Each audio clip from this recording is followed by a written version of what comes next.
Ketua Umum Golkar yang katanya tetap akan maju Pilpres meskipun survei-survei menunjukkan, dan saya tahu ini survei internal juga angkanya nggak jauh-jauh, hanya 0,3% gitu ya yang terakhir disebutkan.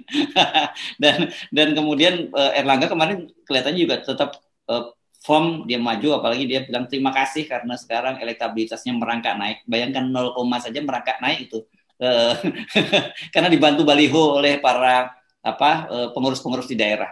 Jadi berapa sebenarnya elektabilitas sebelum dibantu baliho di daerah-daerah itu? Jadi bayangkan orang yang startnya harusnya minimal 7-8% itu kan. Kan dia adalah tokoh Golkar, menteri lagi. Kalau elektabilitasnya 0, sekian itu artinya memang nggak pantas. Kalau orang biasa oke lah itu siapa namanya ini Mardigu mungkin lebih dari itu tuh startnya kan. Apalagi kalau diwawancara oleh FNN tuh. Jadi kita bayangkan tokoh politik yang memimpin partai besar cuma 0,3 dan masih menganggap bahwa oh ya itu kita mau maju.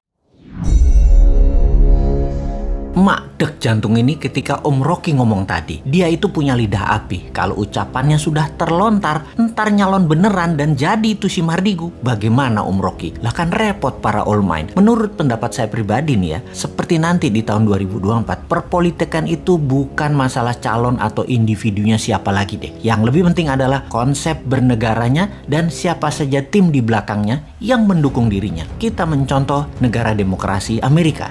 Jangan mencontoh Putin Rusia yang terus ubah undang-undang negaranya hingga saat ini Putin sudah 25 tahun menjabat, lalu dibuat hingga tahun 2036 Putin menjabatnya. Atau Xi Jinping yang awalnya di tahun 2013 adalah orang terpilih Politbiro, lalu di tahun 2017 dia mendapatkan mandat presiden Tiongkok seumur hidup. Semuanya bukan berdasarkan demokrasi, namun autokrasi, dan tidak terjadi di Indonesia karena pemimpin yang sederhana, baik dan merayat tersebut tidak gila jabatan, tidak ingin 3 kali, tidak ingin menambah 1 periode lagi. Tidak mungkin. Nggak mungkin pemimpin sekarang akan kemaruk jabatan, mabok pujian. Bukan. Itu bukan dia. Jadi kita mencoba mencontoh Amerika yang punya 2 aliran besar dalam bernegaranya. Kalau Partai Demokrat, cara kelolaan negaranya adalah heavy on government atau pemerintahnya agak ke kiri, ke sosialis. Kalau Partai Republik atau Republikan, negara hanya regulator atau dikenal dengan heavy on private. Pemerintahnya ke arah kanan, para kaum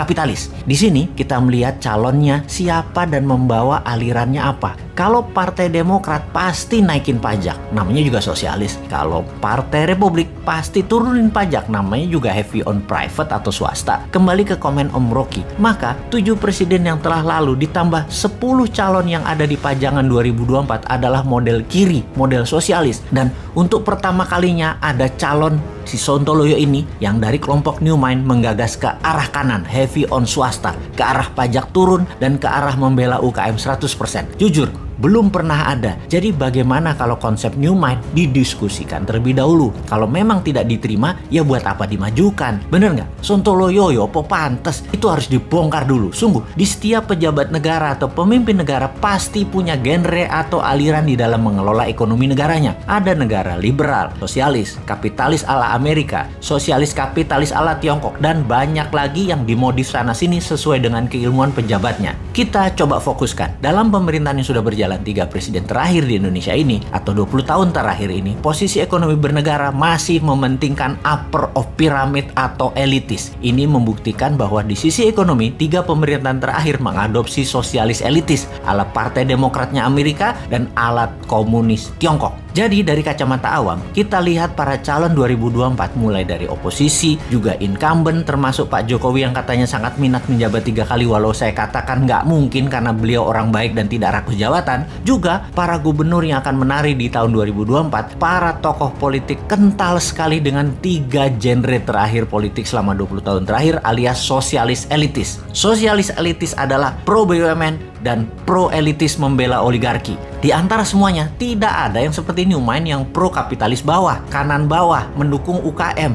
juga pro kiri bawah, sosialis bawah, para buruh, nelayan, petani. New Mind punya new economic model yaitu bottom of pyramid atau ekonomi akar rumput. New Mind fokus di bottom of pyramid anti elit elitis, anti BUMN, anti kapitalis elitis, anti oligarki. New Mind merangkul sosialis bawah dan sosialis akar rumput, yaitu para buruh, termasuk 6 juta buruh migran yang kerja di luar negeri, semua ada di sini. Dan kapitalis akar rumput atau UKM di sisi bawah kanan juga ada di New Mind. Saat ini buruh dan UKM tertinggal karena memang platform bernegaranya elitis, bukan akar rumput yang di bawah. New Mind untuk membuktikan kontribusi ke ekonomi akar rumput membangun Santara, perusahaan urun dana seperti IDX untuk perusahaan besar melantai di bursa, UKM melantai di Santara. Sama semua aturannya, hanya saja ini untuk UKM. Itu sedikit kontribusi dari sisi swasta membuktikan MMT bukan hanya teori tapi bukti nyata. Jadi inilah yang harus didiskursuskan, diwacanakan, disiapkan bangsa dan negara dalam periode ke depan untuk memutuskan, untuk berani mencoba sesuatu yang baru seperti mengambil MMT, mengambil New Mind yang beraliran bottom of pyramid ekonomi akar rumput, sosialis kapitalis akar rumput. Beda dengan 7 presiden yang menjabat yang lalu. New Mind heavy on private, membela swasta, UKM, buruh, petani, dan nelayan. Atau tetap mau dengan old mind yang berhutang dengan IMF dan FDI-nya Tiongkok. Monggo dipikirkan dan diviralkan.